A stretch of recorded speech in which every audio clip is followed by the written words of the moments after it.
இயேசுவில் எனது அன்பிற்குரியவர்களே, உங்களுக்கு என்னுடைய இதயம் கனிந்த வாழ்த்துக்கள். வணக்கம். அன்பானவர்களே, இந்த ஞாயிறு கிழமை அன்று நமக்கு கடவுள் கொடுக்கிற சிந்தனை யோவான் நற்செய்தி 6வது அதிகாரம் 24 33 இறைவார்த்தை முடிய. இதற்கு முன்பாக இயேசு ஆண்டவர் அப்பங்களை பழுகச் செய்திருக்கிறார்.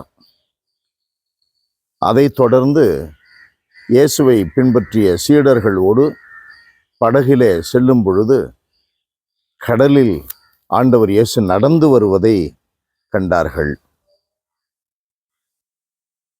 இப்பொழுது கப்பர்நகூம் பகுதிக்கு சென்றிருக்கிறார்கள். கடவுள் அருளிய அந்த உணவை உண்ட மக்கள் இயேசுவை தேடுகிறார்கள். கடற்கரையில் அவர்களை கண்டு, இயேசுவை கண்டு மக்கள், ரபி, இங்கே வந்தீர், எப்பொழுது வந்தீர் கேட்கிறார்கள். காரணம் என்ன? முந்தைய நாட்களில் அந்த அதிசய உணவை உண்ட அந்த உந்துதல் அவர்களை இயேசுவை தேடும்படி செய்திருக்கிறது. அது இயேசுவே குறிப்பிடுகிறார். நீங்கள் அழிந்து போகின்ற உணவுக்காக என்னை தேடுகிறீர்கள், அழியாத உணவுக்காக தேடுங்கள். நம்ம பல சமயங்களில் ஒரு வேலை வாய்ப்பு வேணும், ஒரு நல்ல பிள்ளை பேர் வேணும், குடும்பத்தில் அமைதி, அந்த மாதிரி சண்டை சச்சரவுலாம் நிற்கணும். இந்த மாதிரி காரியங்களுக்காக நம்ம நிறைய பிரார்த்தனை பண்ணிக்கிறோம். அதற்காக பொருத்தனை செய்கிறோம், கடவுளை தேடுகிறோம், கடவுளை நிறையவே தேடுகிறோம். அதற்காக குறிப்பிட்ட பக்தி முயற்சிகளை எல்லாம் பின்பற்றுகிறோம். பல நாட்கள், 9 நாட்கள், 13 நாட்கள், சில மாதங்கள் என்று பக்தி முயற்சிகளை எல்லாம் எடுத்துக்கொள்ளுகிறோம். ஆண்டவர் இயேசு அவைகளை கண்டனம் செய்யவில்லை.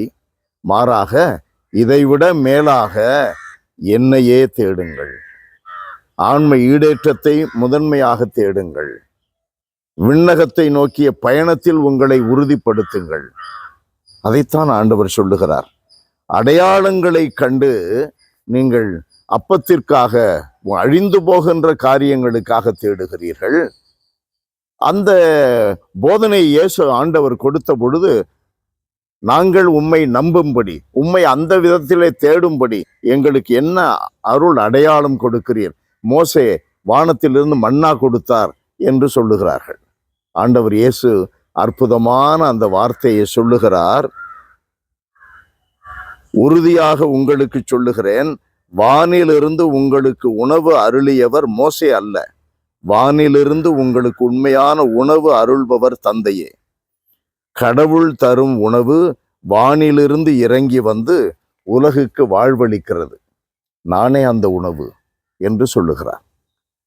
அன்பானவர்களே, நம்முடைய வாழ்க்கையில கண்களுக்கு தெரியாத, புலன்களால் அறியப்படாத ஆண்டவர் சொல்லுகின்ற இந்த வார்த்தைகளை பற்றி கொள்ளும் பொழுது நம்முடைய வாழ்க்கையினுடைய கூறுகளே தனி, வாழ்க்கையினுடைய போக்கே மிக சிறப்பானது.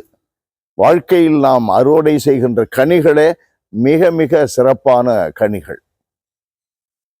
கண்களுக்கு தெரியாத, ஆனால் நாளும் நம்மை வழிநடத்துகின்ற கடவுளை தேட வேண்டும். ஆன்ம ஈடேற்றத்திற்கு நாம் முயற்சி எடுக்க வேண்டும். இந்த உலகில் நாம் கண்களால் அழிந்து போகின்ற காரியங்களை பார்க்கிறோம். அவைகளுக்காக நாம் எவ்வளவு முயற்சி எடுத்துக்கொள்ளுகிறோம்? அந்த அளவு முயற்சி ஆண்டவரை தேடுவதில் இருக்கிறதா?